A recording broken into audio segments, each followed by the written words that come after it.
Welcome to Cards Unboxed. Today we're going to be looking at the marking system on the brand new Mechanic Industries Roulette Playing Cards. Today's deck was kindly provided by Immortal Playing Cards. They've got a good selection of the latest decks and every order is given a personal touch. Head over to immortalplayingcards.co.uk and check them out. This deck has a value-based marking system. I'm going to show you the basic principles of the markings, but out of respect to the creators, I'm not going to detail what each card denotes. Mechanic Industries have already produced an excellent video including almost 2 hours of tricks to learn that utilise this system. The password can be found on this advertising card that comes with the deck. I will however show you the basic principles so you can see if this suits you. The marking system is hidden in the animated back design being demonstrated here, which is a clever way to bypass the riffle test because it's clear the animation is already supposed to be there. Mechanic Industries are known for animated decks such as this Optrix deck and the Mechanic deck. The latter of the two also has a marking system.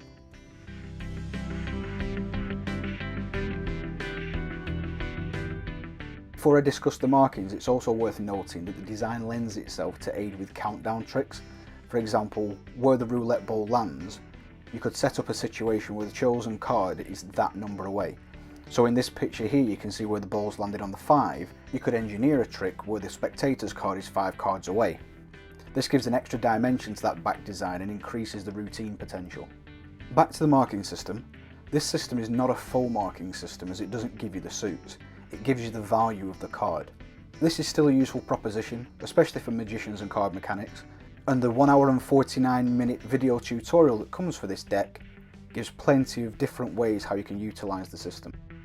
Now the value of the card can be identified in 2 ways. If you can see the full card, you can quickly identify the value based on the position of this central spinner. As the animation runs, the central spinner moves and the angle of that spinner then denotes the value by its position. The second way to find the value is by paying attention to the top left and the bottom right corners. You can see where I've highlighted that diamond shaped rivet, and it's the bottom of that rivet that points to a number in the roulette wheel. It might be pointing at a whole number, like this one's pointing at 36, or in this case it might be pointing in between numbers, like this one here at 15 and 3. The number that the rivet points to doesn't actually give you the direct value of the card. Instead, it's a code for one of the 13 faces or courts in a suit. So just like a coded deck, you're going to have to work out which of those positions relates to which of the 13 values. The tutorial does clearly go over that. I'm a visual learner, so I drew it out and I was able to memorise it in less than an hour. And even if you do struggle with that, you've still got that central spinner that also gives you the value. By this point in this series of videos, you've probably worked out that I really like marked decks. Visual or reader marker systems are the quickest to use but often the easiest for lay people to spot, so magicians and gamblers might be nervous to use them. Coded marking systems are obviously better hidden, but sometimes the markings are too small or too difficult to decipher, especially at a distance.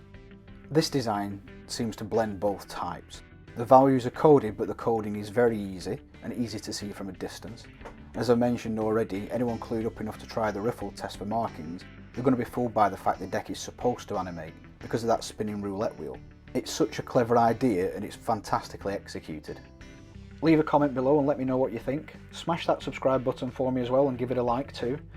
And don't forget to head over to my Instagram account @cards_unboxed to see more images of this deck and the other decks that I've done so far.